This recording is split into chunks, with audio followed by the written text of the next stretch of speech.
Railway with Shyam YouTube channel पर आप सभी लोगों का स्वागत है। आशा करता हूँ आप सभी लोग अच्छे होंगे, स्वस्थ होंगे और अपने आरआरबी एनटीपीसी भर्ती परीक्षा 2024-25 की मन लगा करके तैयारियां कर रहे होंगे। आज के इस वीडियो में आपको एग्जाम में अच्छा स्कोर कराने के लिए जीके जीएस के 40 अति महत्वपूर्ण प्रश्नों का एक और प्रैक्टिस सेट लेकर के आ चुका हूँ, जो आपके एग्जाम के लिए सबसे ज़्यादा महत्वपूर्ण होने वाला है। तो आज के इस वीडियो को आपको शुरू से लेकर के एंड तक फुल वॉच करते रहना। 40 प्रश्नों में से आप कितने सही कर पाते हैं, कमेंट बॉक्स में आपको अपना स्कोर है जरूर बताना। उम्मीद है कि आप लोग अच्छे से अच्छा स्कोर करोगे और अपना जो भी आपका टारगेट है उस टारगेट को आप लोग अचीव करोगे। तो चलिएगा फिर शुरू करते हैं। तो पहला प्रश्न आ जाता है कि जीवक चिंतामणि ग्रंथ का संबंध किस धर्म से है? तो इसका संबंध जैन धर्म से। एक का बी ऑप्शन राइट आंसर हो जाएगा। दूसरा प्रश्न आ जाता है कि मानव शरीर में सबसे अधिक मात्रा किसकी है? तो किसकी है? तो मानव शरीर में जो सबसे अधिक मात्रा है वो ऑक्सीजन की है। दो का ए ऑप्शन राइट आंसर हो जाएगा।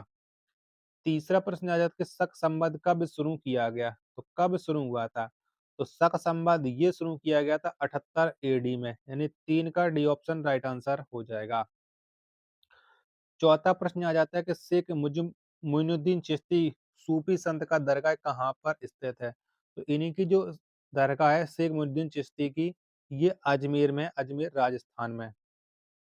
पांचवा प्रश्न आ जाता है कि चित्तौड़गढ़ में कीर्ति स्तंभ की स्थापना किसने करवाया था? तो किसके द्वारा हुई थी? तो चित्तौड़गढ़ में जो कीर्ति स्तंभ है इसकी स्थापना करवाई थी राणा कुंभा ने। पांच का डी ऑप्शन राइट आंसर हो जाएगा। छठवां प्रश्न आ जाता है कि इस्लाम धर्म का प्रथम खलीफा किसे चुना गया? तो किसको चुना गया? तो इस्लाम धर्म का जो प्रथम खलीफा चुना गया था ये अबू बकर को चुना गया था। छह का बी ऑप्शन राइट आंसर हो जाएगा। सातवां प्रश्न है कि भारी मशीनों में स्नेहक के रूप में किसका प्रयोग किया जाता है? तो स्नेहक के रूप में ये प्रयोग किया जाता है ग्रेफाइट का। सात का सी ऑप्शन राइट आंसर हो जाएगा। अगला प्रश्न है प्रश्न संख्या 8 है, शुष्क सेल के कैथोड में किसका प्रयोग किया जाता है? तो शुष्क सेल के कैथोड में प्रयोग किया जाता है जस्ता का, यानी 8 का डी ऑप्शन राइट आंसर हो जाएगा। नौवां प्रश्न आ जाता है कि राष्ट्रपति भवन कहाँ पर स्थित है? बताओ कौन सी पहाड़ियों पर ये राष्ट्रपति भवन स्थित है? तो ये रायसीना पहाड़ी पर राष्ट्रपति भवन स्थित है। 9 का सी ऑप्शन देने वालों का राइट आंसर हो जाएगा। प्रश्न संख्या 10 है आपके सामने कि ब्रेल लिपि की खोज किसने किया था? तो किसके द्वारा ये ब्रेल लिपि की खोज है वो हुई थी? 10 का राइट आंसर क्या हो जाएगा? तो लुईस ब्रेल ने ब्रेल लिपि की खोज की थी। 10 का बी ऑप्शन करेक्ट आंसर हो जाएगा। 11वां प्रश्न है आपके सामने कि एग्लोलूबियन किस जानवर की एक नस्ल है? तो एग्लोलूबियन ये नस्ल है, ये है बकरी की। 11 का बी ऑप्शन राइट आंसर हो जाएगा। 12वां प्रश्न आ जाता है कि business at the rate speed of thought के लेखक कौन है? तो इसके जो लेखक हैं वो हैं बिल गेट्स, यानी 12 का ए ऑप्शन करेक्ट आंसर हो जाएगा। 13वां प्रश्न आता है कि आंत्र ज्वार किससे होता है? तो किससे होता है? तो आंत्र ज्वार ये होता है जीवाणु से। 13 का सी ऑप्शन करेक्ट आंसर हो जाएगा। अगला प्रश्न प्रश्न संख्या 14 आपके सामने कि बांदीपुर राष्ट्रीय उद्यान कहाँ पर स्थित है? तो बताओ कहाँ पर है ये बांदीपुर राष्ट्रीय उद्यान? तो ये स्थित है कर्नाटक में। 14 का बी ऑप्शन करेक्ट आंसर हो जाएगा। आशा करता हूँ आपको वीडियो पसंद आ रही होगी, तो प्लीज वीडियो को लाइक करें। चैनल को अभी तक आप लोगों ने सब्सक्राइब नहीं किया होगा तो चैनल को आप लोग जरूर सब्सक्राइब कर लीजिएगा। 15 प्रश्न जाता है आपके सामने, गरजने वाला चालीसा शब्द का संबंध किससे है? तो गरजने वाला चालीसा का जो संबंध है पछुआ पवन से है। 15 का ए ऑप्शन राइट आंसर हो जाएगा। 16वां प्रश्न का सती प्रथा पर प्रतिबंध किसने लगाया? तो किसने लगाया था? तो सती प्रथा पर जो प्रतिबंध लगाया था वो लॉर्ड विलियम बेंटिंग ने लगाया था। 16 का डी ऑप्शन करेक्ट आंसर हो जाएगा। प्रश्न संख्या 17 आपके सामने कि सांबर लवण झील भारत के किस राज्य में है? तो सांबर लवण झील ये भारत के राजस्थान राज्य में है। 17 का सी ऑप्शन करेक्ट आंसर हो जाएगा। 18वां प्रश्न आ जाता है आपके सामने कि भारत में प्रथम रेलगाड़ी कब चलाई गई थी? तो कब चली थी? तो भारत में प्रथम रेलगाड़ी ये चलाई गई थी 1853 में।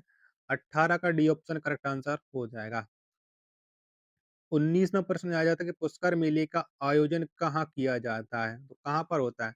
तो पुष्कर मेले का जो आयोजन है वो किया जाता है अजमेर में। 19 का ए ऑप्शन राइट आंसर हो जाएगा। 20वां प्रश्न आ जाता है कि रासायनिक रूप से रेशम का रेशा क्या है? बताओ कौन-सा है?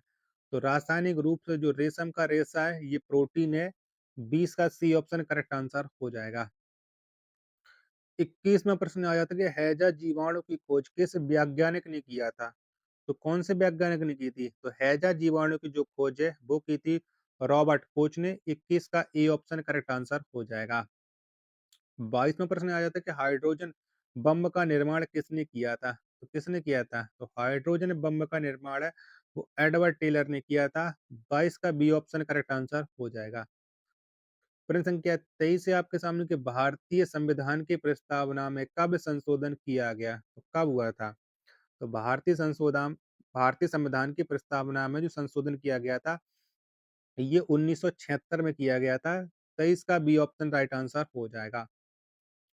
24वां प्रश्न आ जाता है किस संविधान संशोधन के द्वारा पहली बार प्रस्तावना में संशोधन किया गया? तो पहली बार जो प्रस्तावना में संशोधन किया गया था, ये किया गया था 42वां संविधान संशोधन के तहत है।